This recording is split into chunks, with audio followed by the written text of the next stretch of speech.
should aim to guide people towards perfection. And if you hear about a religion that's being misused, and you think, well, it's not really relevant to me because I don't follow that religion, I think you are mistaken. Because regardless of what that religion is, there should be a common aim.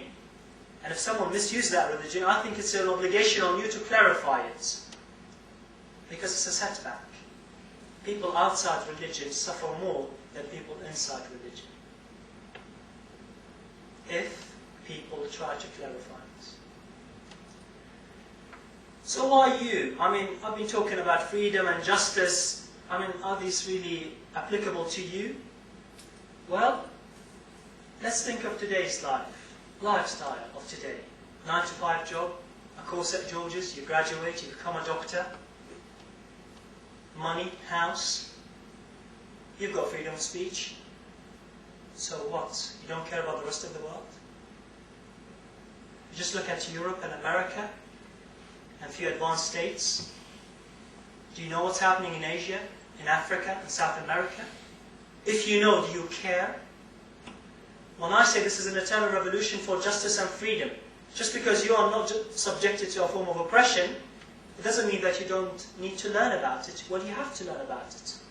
Because you've got an obligation towards other people. Yes, other people living miles and miles away from you. Just because you're not the victim, doesn't mean that it's not of your concern.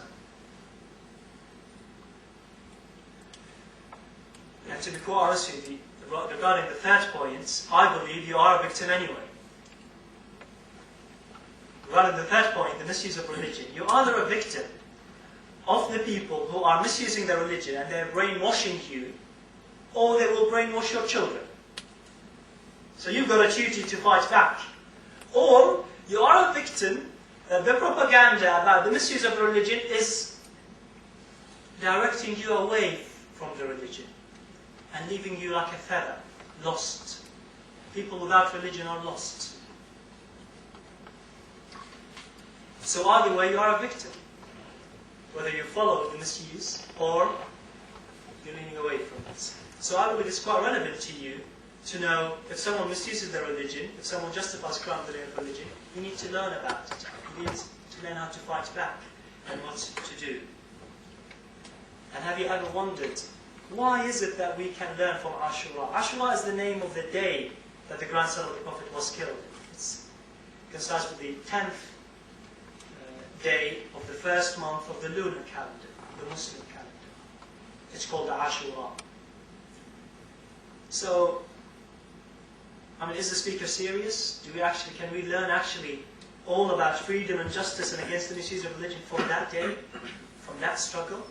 I believe we can, and we'll see. And just to give you a hint, ever wondered why dictators like,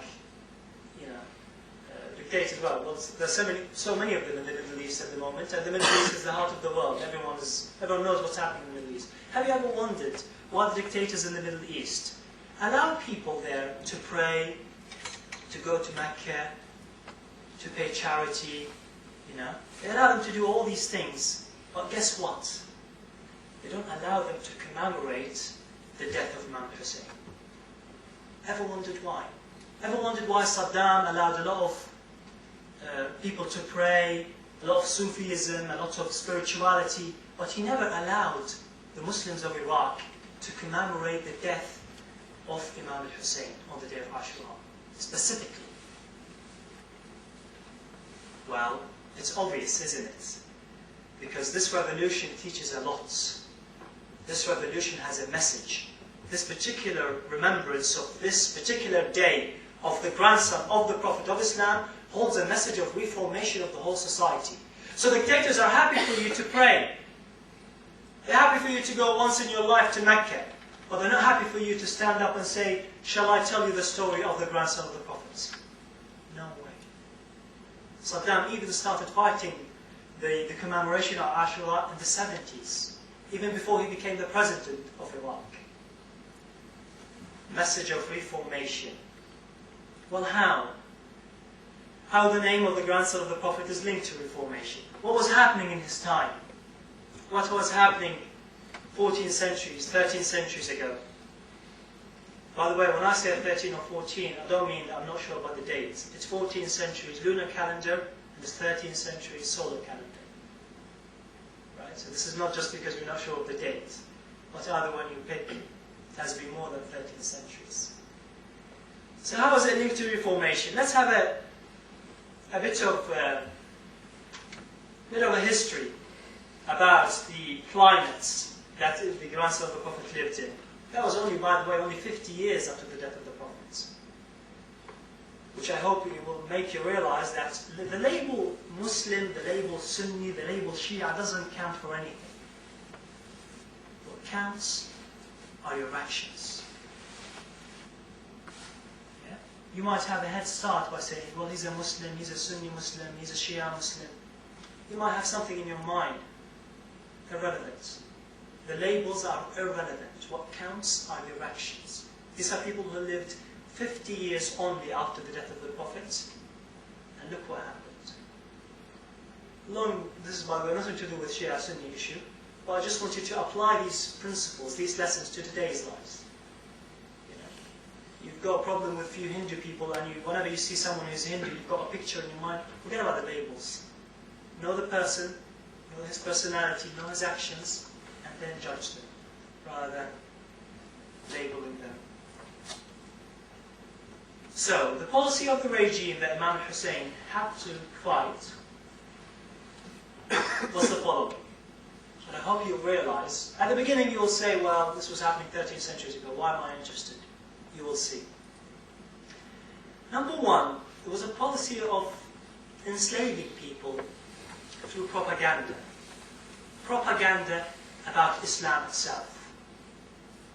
Just 50 years of the departure of the Prophet from this life, and here you have the regime brainwashing the population of Muslims with false principles.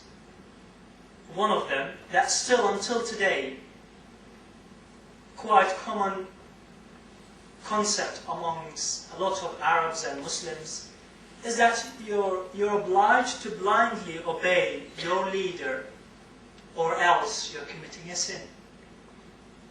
This blind obedience has nothing to do with Islam.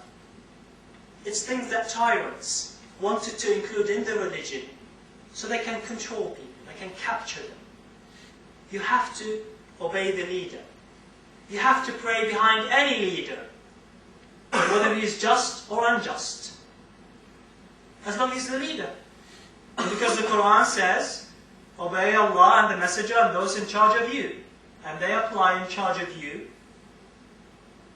on the kings, the princes, the presidents, who are all corrupt individuals, but they fit the label of the people in charge. Ulil Amr, they call it in Arabic. So mass propaganda. And you're all aware that the Muslim state at the time of the Prophet was quite small. It expanded, and thousands of people became Muslims with this impression, that you have to obey your leader blindly. Another concept is the idea of destiny. And things are predestined, and you can't change them. And if it happens, well, it's God's will. It's God's will, brother. That's it. God wants him to be in charge of us, so accept. This is the way it is. This is the will of Allah. Again, wrong interpretation.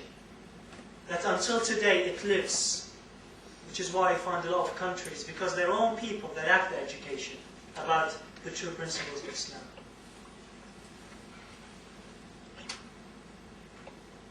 I said it at the beginning, I might be talking about the story of Muslims. But by the way, this is applicable to every single one of you, regardless of what your religion is. Because it's the policy of all tyrants. All tyrants, all corrupt figures in religions, they like their followers not to question them. How many times you've come across a friend of yours, or maybe yourself, you come to a cleric, you come to a scholar of a particular